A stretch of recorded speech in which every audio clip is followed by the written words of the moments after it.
In 2025, America is facing the mental health crisis. But what if I tell you the biggest threat to our mental health isn't being stressed out or anxiety, but what lies ahead in this year? Want to find out more? Stay tuned.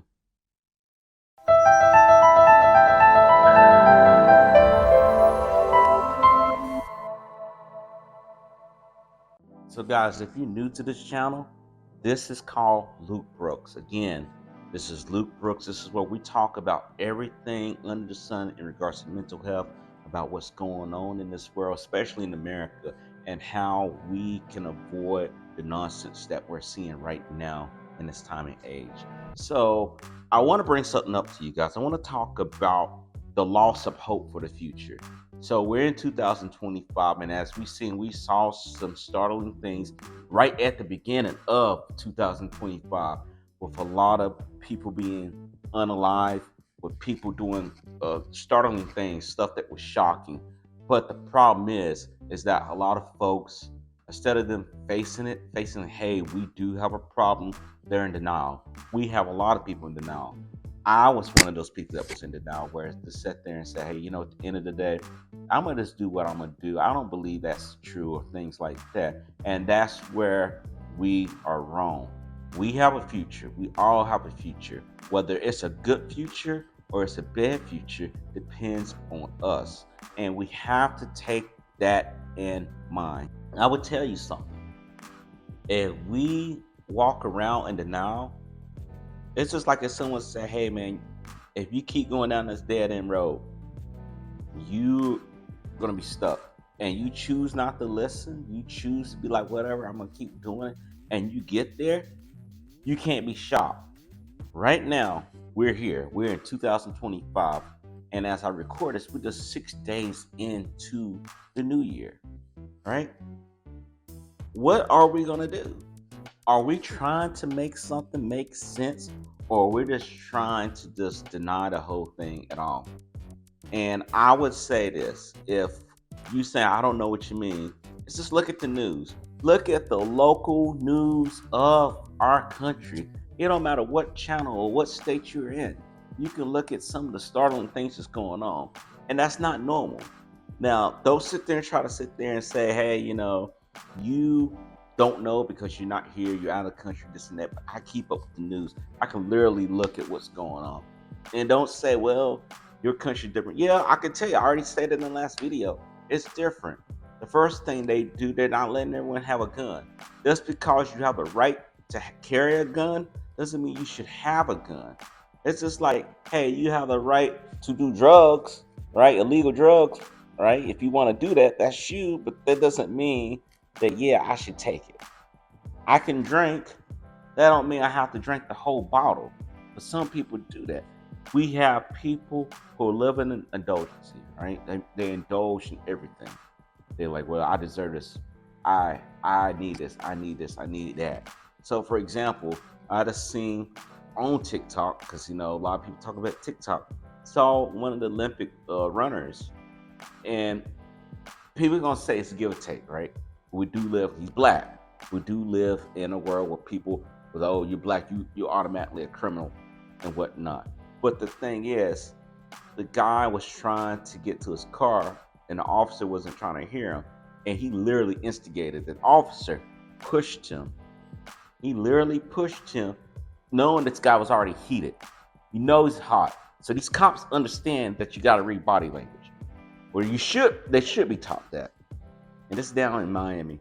And he knew this guy was already livid because they're already talking smack to him, getting him heated up. They're not trying to, hey, this work, this out. He literally pushed him like that. And the guy just lit off, and they tased him, knocked him on the ground. 4 or 5 cops are beating him up and whatnot. And people just be like, okay, typical news. And that's not normal. That's why when I talk to my family, I talk to friends that never been to the United States, and a man, like, how is it over there? It's straight up hell. I can tell you right now, a lot of Americans are going through hell. And it's not necessarily that right there. That's about their money. That's why a lot of people stress that. That's why a lot of people are freaking out. That's why we got all this crazy stuff going on. If we had our money together as a nation, we wouldn't have to be doing these crazy things. a lot of young guys and women don't want to work a 9 to 5 job. And that's all good and dandy handy, right? And nothing's wrong with that. But some of the things they're doing is very odd. I remember my day, I sound like an old person. It was like, hey, let me just sniff glue. That was the whole thing. You sniff glue, how you're high. But some of these people are just doing ridiculous stuff, setting themselves on fire. I've seen that one eating the detergent, the capsules, eating it, thinking it's candy, and it's not candy. It literally says it's not. It's detergent, and it's going through all the nonsense, right?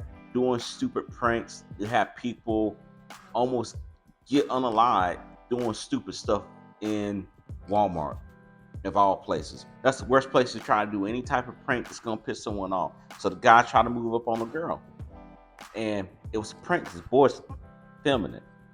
And he said, "I'd like to take you out." She said, "I have a man." "I don't care. I want to take him. My man is here right now."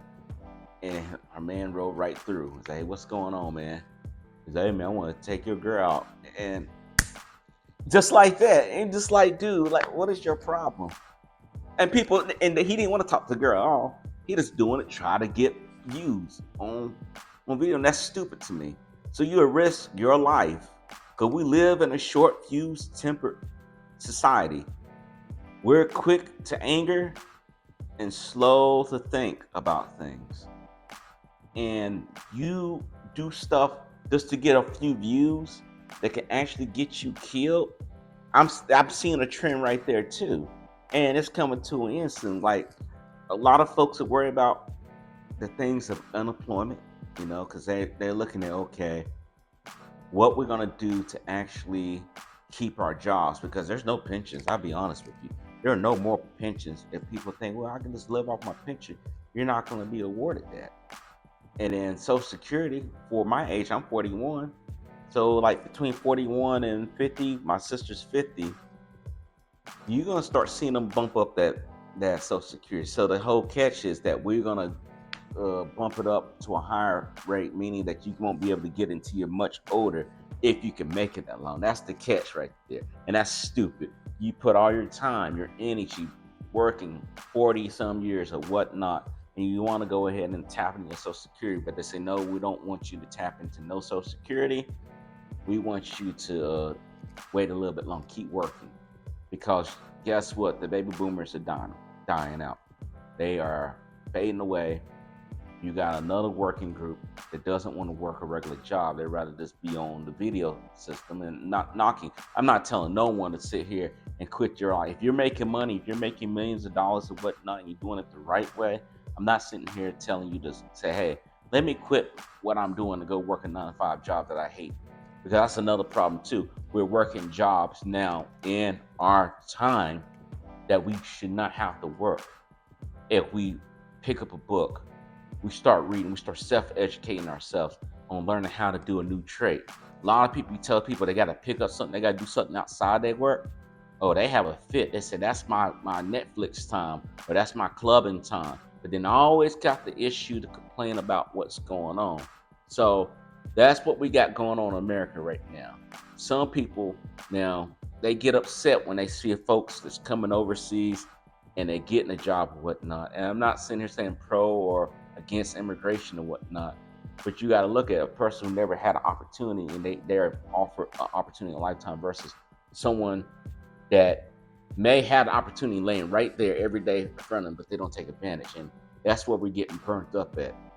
And with America, it's going to be a lot of chaos, I think, honestly, when it comes to society dealing with like what's right, what's wrong, because it's not black and white anymore. Some people may paint it as black and white, but it's not black and white when it comes to making these decisions that we have to do.